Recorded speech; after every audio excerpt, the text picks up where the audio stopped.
오늘 말씀은 울타리냐 담이냐라는 제목입니다.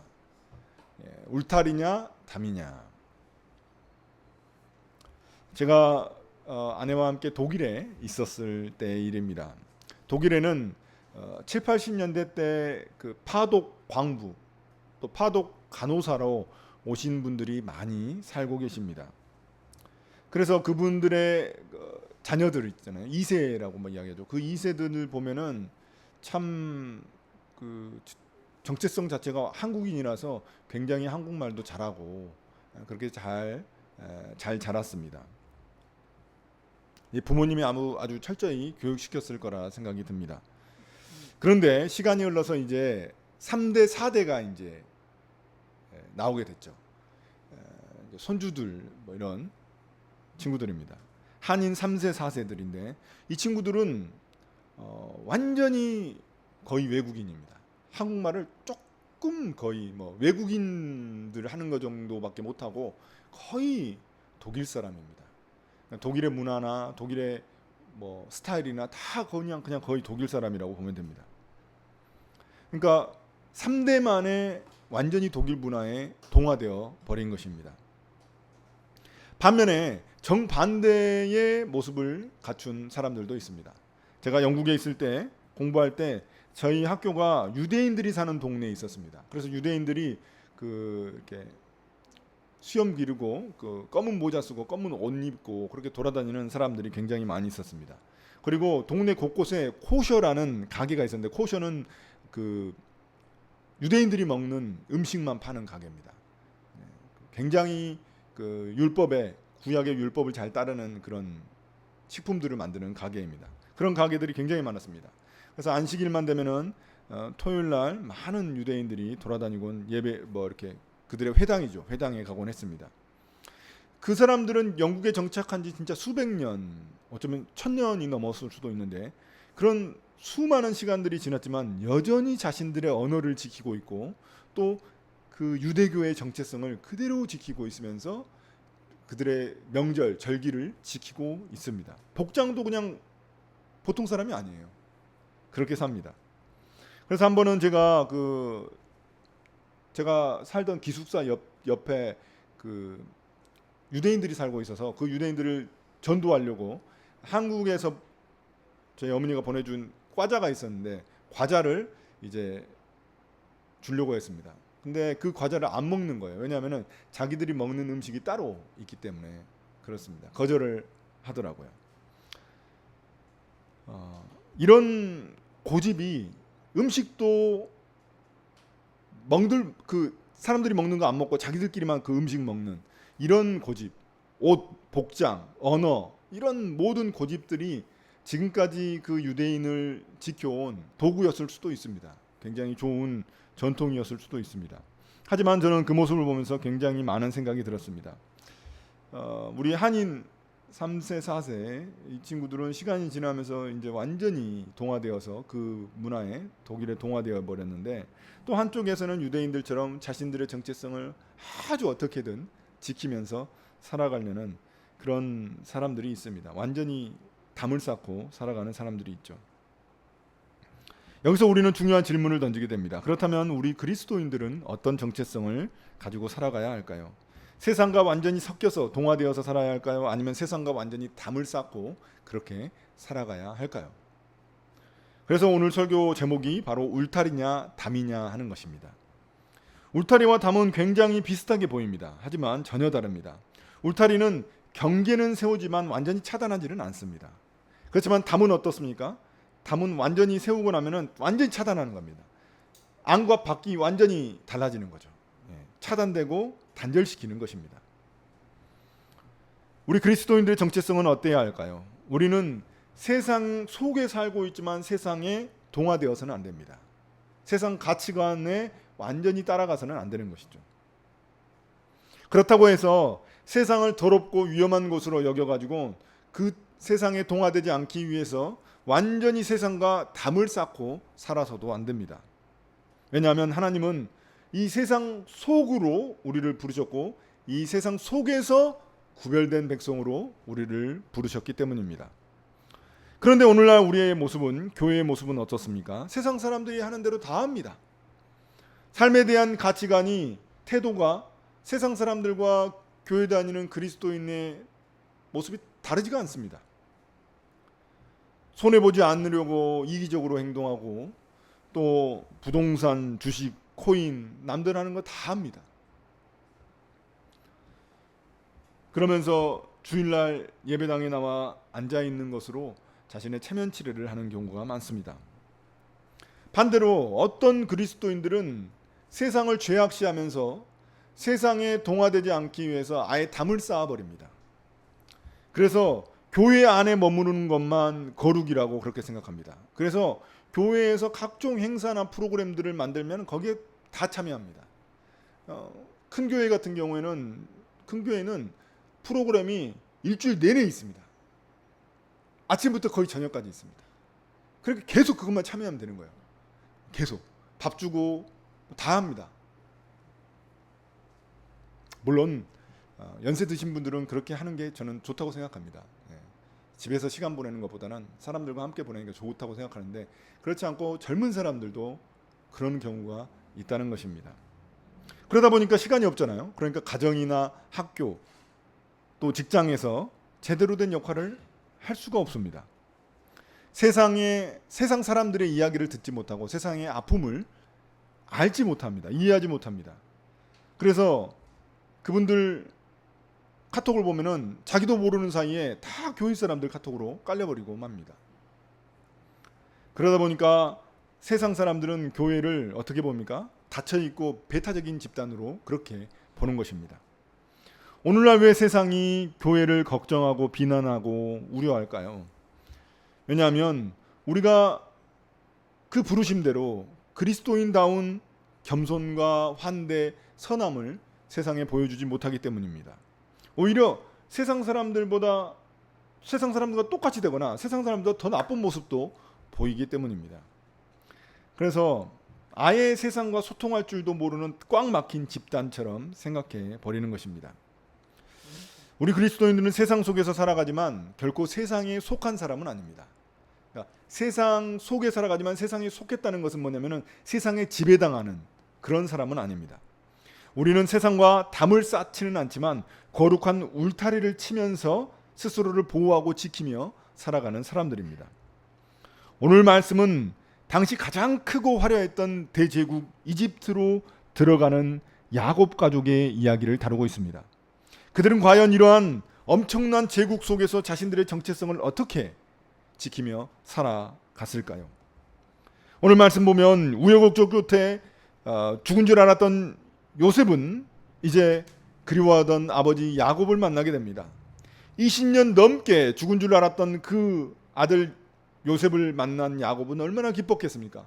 눈물을 흘려가며 요셉을 끌어안습니다. 요셉도 마찬가지입니다. 아버지를 20년 넘게 못 봤다가 이제 보니까 얼마나 감격스러웠겠습니까? 이러한 상봉을 통해서 그 가족이 가지고 있었던 아픔과 상처가 다 치유된 것입니다. 그 눈물로 다 씻겨 내려간 것입니다. 분명히 형들의 시기와 또한 악한 행위로 시작된 비극이었습니다. 하지만 그 악함조차도 하나님은 선으로 만드셔서 놀랍도록 그 가족을 치유하시고 그 땅을 회복시키시는 그런 섭리를 보여주신 것입니다. 하지만 이 가족에게 기쁨도 잠시, 이제 해결해야 될 일이 있습니다. 그것은 뭡니까? 그럼 어떻게 살아야 할 것인가 하는 것입니다. 가나안 땅은, 자신들이 왔던 그 가나안 땅은 기근이 너무 심해서 살 수가 없습니다. 먹을 게 없어요. 그러니까 이집트로 넘어와야 돼요. 그런데 이집트는 어떤 땅입니까? 약속의 땅이 아닙니다. 하나님이 말씀하신 약속의 땅이 아니에요. 이집트로 넘어와야 되는데 이거 어떻게 할 겁니까? 그래서 46장 3절에 보시면은 하나님이 야곱에게 이런 말씀을 합니다. 이집트 내려가는 것을 두려워하지 말라고 말씀하십니다. 그러니까 하나님이 가나안 땅에 다시 비를 내려가지고 거기 잘 살게 하는 것이 아니라, 하나님이 놀랍게도 그 가나안 땅 나중에 두고 내가 다시 너를 돌아가게 할 거야. 그러니까 지금은 이집트로 내려와서 거기에서 살아. 이렇게 말씀하신 것입니다. 놀랍지 않습니까? 이 가나안 땅은 약속의 땅이고 이집트는 약속의 땅이 아니거든요. 근데 그렇게 허락을 하셨다는 것입니다. 하지만 현실은 굉장히 녹록지 않았습니다. 왜냐하면 70명 남짓한 그 야곱의 가족들이 그 거대한 제국 이집트에서 산다는 게 쉬운 일이 아닙니다. 왜냐하면 이집트는 우상이 가득한 나라입니다. 모든 우상들이 있어요. 그 우상이 가득한 나라에서 하나님 한 분만 섬기는 그 가족이 산다는 것은 결코 쉬운 일이 아닙니다. 잘못하다가는 그 우상들 섬기는 그 민족에게 동화돼 버릴 그런 위험성이 있는 거죠. 자신들도 모르는 사이에 하나님을 버리고 우상들을 섬길 가능성이 있습니다. 그렇게 되면 어떻게 됩니까? 하나님의 약속이고 뭐고 아브라함의 약속이고 뭐고 다 끝나는 것입니다. 그래서 이때 요셉이 한 가지 지혜로운 방법을 생각해냅니다. 이집트 왕 바로가 형들한테 너희들의 생업이 무엇이냐 물으면은 목축업이라고 대답하게 했다는 것입니다. 왜냐하면 목축업은 이집트 사람들이 굉장히 가증스럽게 여기는 직업입니다. 왜냐하면 이집트 사람들은 물이 풍부하기 때문에 농사를 짓습니다. 그런데 목축업은 이렇게 움직이니까 이렇게 돌아다니는 거니까 그 직업을 굉장히 부정하게 여기고 가증스럽게 여기고 상대하지 못할 그런 사람들로 여긴다는 것입니다. 인간적인 계산으로 보면은 이 목축업 한다는 건 숨겨야 되는 약점이죠. 왜냐하면 거대한 이집트 제국에서 살아남으려면 그 사람들이 좋아하는 걸 하고 있어야죠. 그래야 섞이죠. 같이 섞이고 주류 사회에 진입할 수 있습니다. 요셉이 자기의 동생이 총리잖아요. 그러면은 거기에 맞춰서 또 잘 주류 사회에 편입되어야 되죠. 그런데 목축업이라고 솔직하게 이야기하라는 겁니다.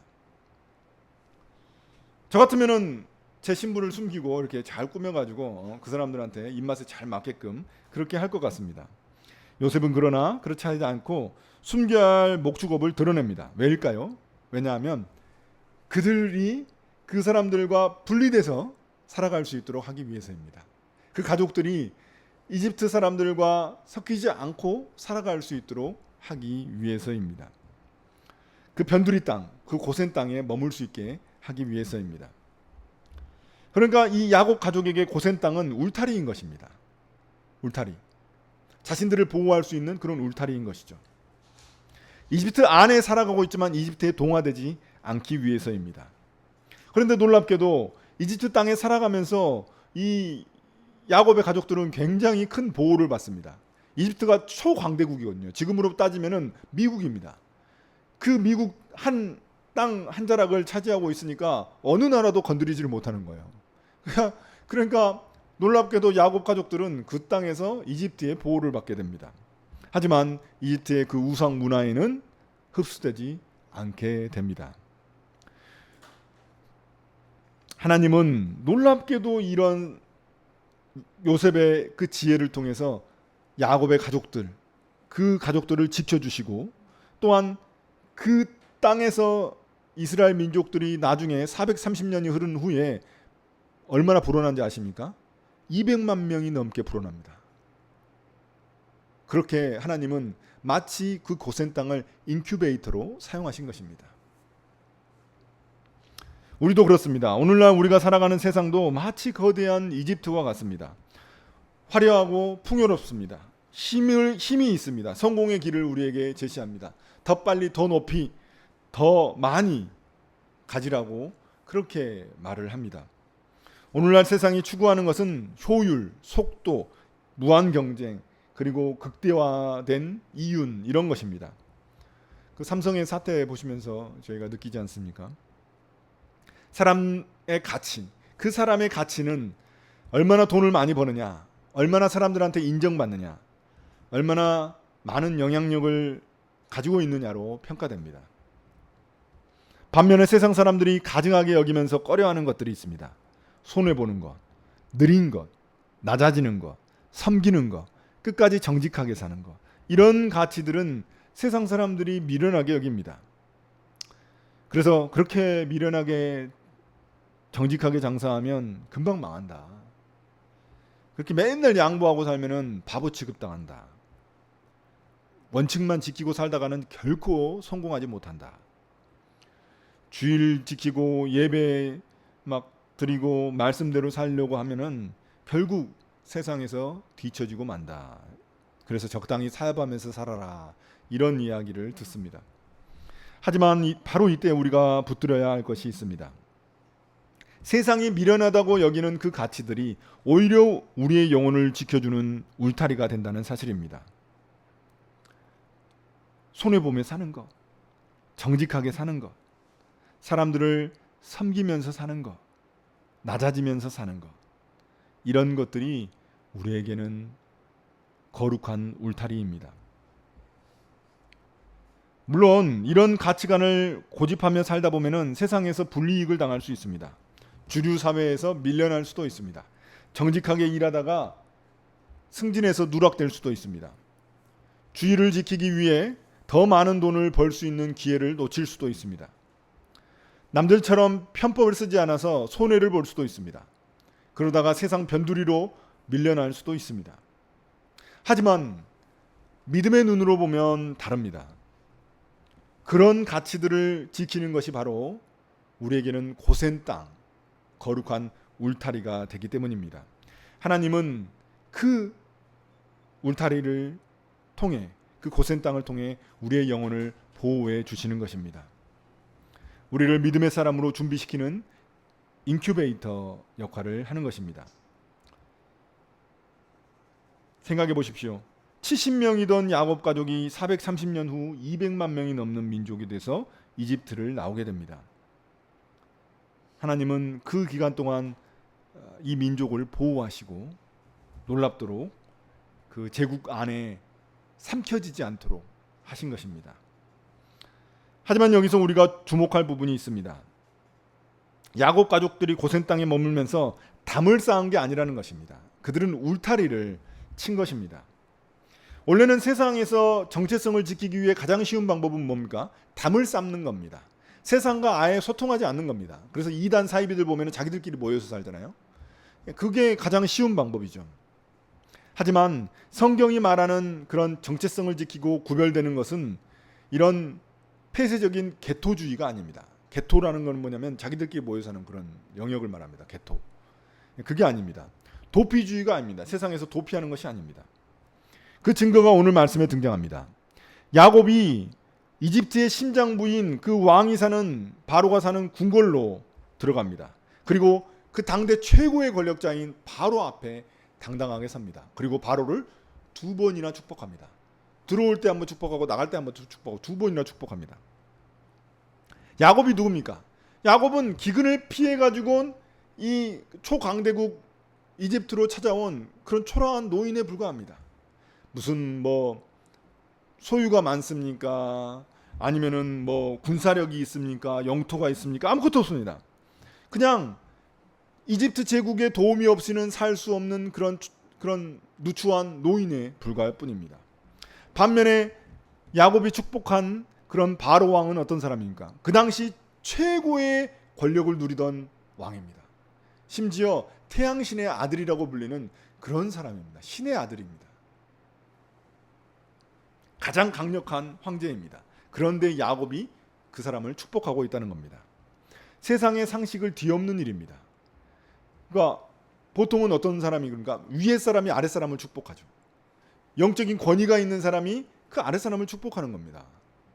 그러니까 이 황제를 누가 축복할 수 있겠습니까? 누가 축복할 수 있겠어요? 거의 없습니다. 그럼에도 불구하고 이 야곱, 초라한 노인이 이 황제 바로를 축복하고 있다는 것은 굉장히 놀라운 일입니다. 왜 이런 일이 가능할까요? 왜냐하면 야곱은 언약의 계승자로서, 하나님의 언약의 계승자로서 축복을 흘려보내야 할 그런 사명을 가지고 있기 때문입니다. 야곱은 바로 앞에서 자신을 이렇게 소개하죠. 9절입니다. 47장 9절입니다. 이 세상을 떠돌아다닌 횟수가 100년하고도 30년입니다. 저의 조상들이 세상을 떠돌던 횟수에 비하면 제가 누린 횟수는 얼마 되지 않지만 험악한 세월을 보냈습니다. 여기서 떠돌아다닌다는 번역은 새 번역이고 개역개정은 그것을 나그네라고 말하고 있습니다. 야곱은 자기의 인생을 험악한 인생을 산 나그네라고 소개하고 있습니다. 맞습니다. 야곱의 삶은 너무나 험악한 세월을 산 나그네입니다. 형 에서를 피해서 도망쳤죠. 그리고 외삼촌 라반에게 수십 년간 뜯기면서 살았습니다. 속았습니다. 또 나중에는 자식들한테 속아서 요셉이 죽은 줄 알고 오랜 세월 울면서 지냈습니다. 그리고 어느 땅에도 제대로 정착하지 못한 그런 험악한 세월을 산 나그네입니다. 또 뭔가 항상 움켜쥐려고 했지만 결국 움켜쥐지 못한 실패한 삶이라고도 말할 수 있습니다. 그럼에도 불구하고 그 야곱이 바로 왕을 축복할 수 있는 이유가 무엇이었을까요? 왜냐하면 역설적이게도 그의 삶이 나그네의 삶이었기 때문입니다. 야곱은 자기의 인생이 자기 손에 달린 것이 아니라 하나님께 달린 것임을 자신의 삶을 통해서 경험한 것입니다. 뭔가를 움켜쥐려고 해도 움켜쥘 수가 없어요. 하나님이 그 위험한 그때 시시때 때마다 그 야곱을 붙들어서 하나님이 보호하시고 인도하셨거든요. 그래서 야곱은 내 삶이 내가 내 마음대로 내 뜻대로 하는 것이 아니라 하나님의 그 은혜로 하나님의 인도하심에 따라간다는 사실을 깨달은 것입니다. 배운 것입니다.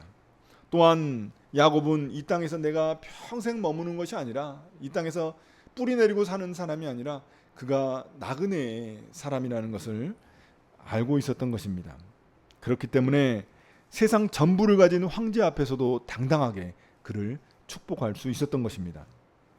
성경은 우리 그리스도인들도 나그네라고 말하고 있습니다.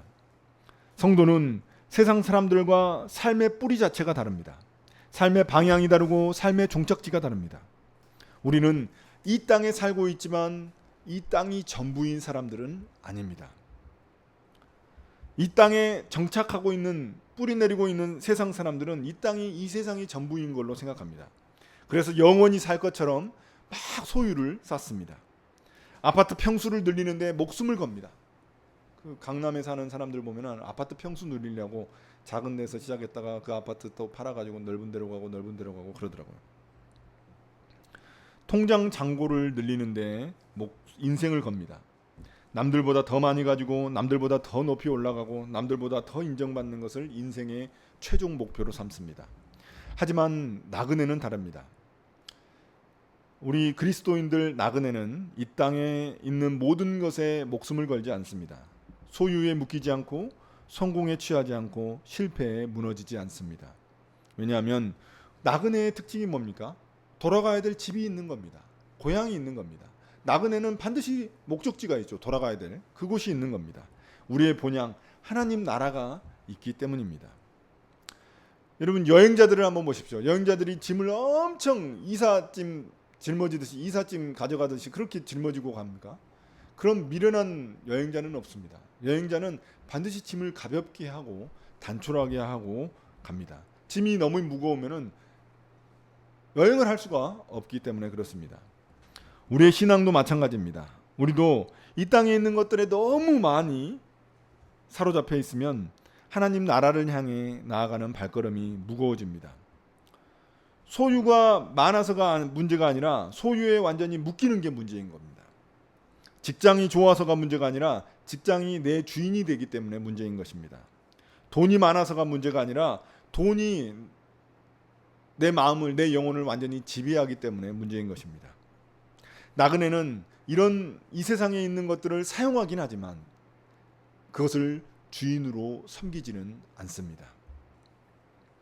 그러므로 세상에 속해 있지만 세상 안에 있지만 세상에 속하지 않고 세상에 지배당하지 않는 것, 그것이 바로 나그네의 영성입니다.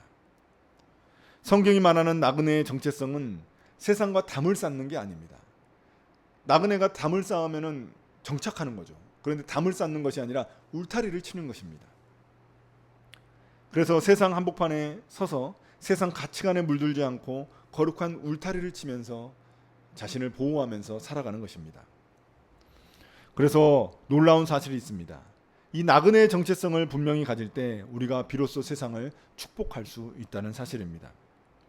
요셉을 보십시오.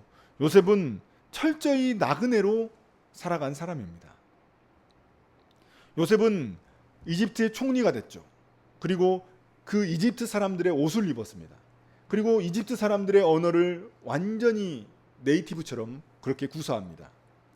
그리고 이집트의 심장부인 왕궁에서 살아가고 있습니다. 심지어 이집트 여인과 결혼해서 자식들을 낳았습니다. 겉모습만 보면 완전히 완벽한 이집트 사람입니다. 하지만 요셉은 단 한순간도 그가 하나님의 백성임을, 그의 뿌리가 하나님께 있음을 결코 잊지 않았습니다. 그는 그가 나그네라는 사실을 잊지 않고 있습니다.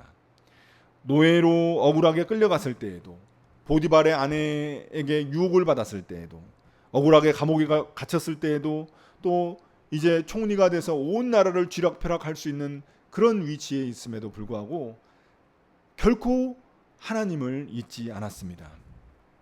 그는 이집트에 동화되지 않고 거룩한 울타리를 치며 나그네로 살아간 것입니다. 그 결과 요셉을 통해 굶어 죽어가던 이집트가 살아났고, 주변 나라들이 살아났고, 야곱의 가족들도 살아났습니다. 나그네의 정체성을 지켰던 것이 결국 제국과 세상을 살리는 그런 축복의 통로가 된 것입니다. 그러므로 우리에게 필요한 것은 담이 아니라 울타리입니다. 세상 속에서 하나님의 백성답게 살아갈 수 있도록 거룩한 울타리를 치는 것입니다. 그 울타리 안에서 우리는 세상을 두려워하지 않고, 세상을 부러워하지 않고, 세상을 축복하는 그런 사람으로 살아가게 됩니다. 이제 오늘 말씀을 마무리하겠습니다. 사랑하는 성도 여러분, 스스로에게 질문해 보십시오. 나는 그런 이 땅이 영원한 것처럼 살아가는 정착민입니까? 아니면 거룩한 나그네입니까? 먼저 우리 삶의 그런 거룩한 울타리를 점검해 봐야 합니다. 한 주간 동안 내 삶에 무너진 그 울타리가 있는지 한번 점검해 봐야 합니다. 울타리가 없어요. 그러면 세상과 섞여 버리는 거죠. 그 울타리를 쳐야 됩니다. 그 울타리가 우리에게 무엇입니까? 저는 하나님의 말씀을 묵상하는 삶, 그것이 습관되는 것, 거룩한 습관을 들이는 것이 우리의 귀중한 울타리라고 생각합니다. 물론 주일 예배 드리는 것, 이것도 거룩한 울타리가 될 수 있죠. 또한 우리가 이 세상에 살아가면서 사람들을 섬기고 낮아지고 정직하게 살아가는 것, 겸손하게 살아가는 것, 이 모든 것도 우리에게 거룩한 울타리가 될 수 있습니다. 그 울타리들이 우리의 영혼을 지키는 것입니다. 또한 울타리는 세우되 담은 낮춰야 합니다. 세상 사람들과 소통해야 합니다. 이웃의 이야기를 들어야 합니다. 나의 아저씨에 나온 것처럼 동네 사람들처럼 그런 따뜻한 말 한마디가 세상을 축복하는 첫걸음이 될 수 있습니다. 또한 내 삶의 무거운 짐이 무엇인지도 한번 점검해 봐야 합니다. 내가 과연 하나님이 주신 것인데, 이게 좋은 것인데, 내가 누리고 있어서 좋은 것이지만 이것이 하나님보다 더 중요한 그런 우상이 되지는 않았는지 점검해 봐야 합니다. 나그네는 세상에 필요한 것들을 사용하지만 그것을 결코 주인으로 삼지는 않습니다. 우리에게는 이미 그 길을, 그 나그네의 길을 걸어가신 한 분이 계십니다. 참된 야곱이자 참된 요셉이신 예수 그리스도이십니다. 그분은 하늘 보좌를, 하늘의 놀라운 그 영광을 다 버리시고 이 땅에 나그네로 오셨습니다. 세상이 미련하게 여기는 낮아짐과 섬김, 십자가의 그 희생의 길을 가셨습니다. 그래서 이 굶주리는 세상 가운데 자기의 몸을 찢어서, 자기의 몸을 쪼개서 생명이, 그 세상을 먹여 살리는 생명이 되셨습니다. 그분을 바라보면서 우리가 나아가면 좋겠습니다. 우리가 어떻게든 우리의 삶을 막 그렇게 거룩한 울타리를 치려고 하면 쉽지가 않습니다. 그러나 먼저 그 가신 예수 그리스도를 바라보며 나아갈 때 우리가 가능한 줄 믿습니다. 예수님처럼 거룩한 나그네로 세상을 축복하며 살아가는 우리 함께 걷는 교회 식구들이 되시기를 예수님의 이름으로 축복합니다.